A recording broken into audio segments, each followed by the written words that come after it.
Richard Quinn, a senior political aide to Senator John McCain, is also the owner and editor-in-chief of the Neo-Confederate Southern Partisan Review Quarterly. This association was brought to the attention of the Arizona senator during the 2000 campaign. Mr. McCain received a letter from Paw's Ralph Nees based on information compiled by FAIR. The story also received the attention of the New York Times, New Republic, and other mainstream publications. The flat fizzled when McCain lost the South Carolina primary in a vicious campaign against President George W. Bush. Shortly thereafter, Mr. McCain's campaign collapsed.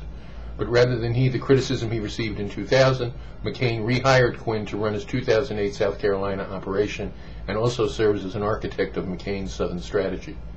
According to FEC reports, filed through March of this year, McCain paid Quinn for GOTV and direct mail services totaling $155,000. The report seems to suggest that the McCain campaign is paying Quinn a monthly retainer of $15,000. In the publication's current issue, the Southern Partisan awarded its Scallywag Award to the Virginia and North Carolina legislatures, both recently voted to apologize for slavery. The announcement included that the two state legislatures were worthy of their contempt. The award is given to those who support political correctness actions.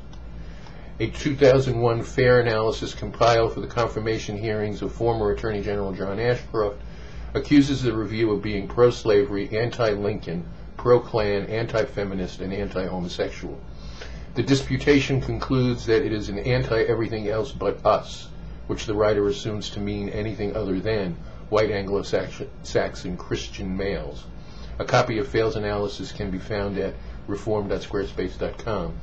People for the American Way's letter to Senator McCain demanding Quinn's firing is available there, as well as the 2000 story from the New York Times.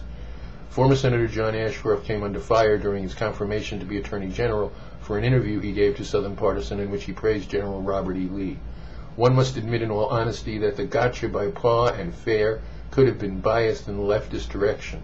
However, McCain's apparent deafness and lack of investigation into Quinn's background, who is an ardent supporter of the Confederate flag, is anti-mainstream, particularly when the nomination of his presumptive opponent is a sterling example of America's maturing attitude on race and race relations. Yesterday's Washington Post story notwithstanding. McCain's employment of Quinn clearly illustrates that he is a candidate of the old politics and demonstrates an extreme insensitivity and an admission by McCain that he is proactively seeking the neo-Confederate segregationist vote. He seems to be courting this group as he did Reverend Hagee. Quinn was the campaign consultant for a ballot referendum in 1996 on whether to continue to fly the stars and bars over South Carolina's state capitol, and firmly disagreed with the removal of the Confederate flag from the Capitol to a Civil War memorial on the Capitol Quadrangle. The main views expressed by the Partisan Review are to demonize President Abraham Lincoln, bring back the Articles of Confederation, and restore what they call, quote, the Southern way of life, close quote. This is Joe Garcia. The site is reform.squarespace.com, reform.squarespace.com.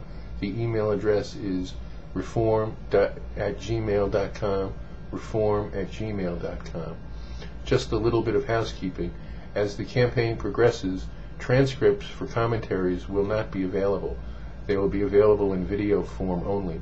This is to keep the news cycle moving and to keep you informed and up to date, minute by minute, on the 2008 presidential election. Thank you for your time and have a pleasant tomorrow. Goodbye.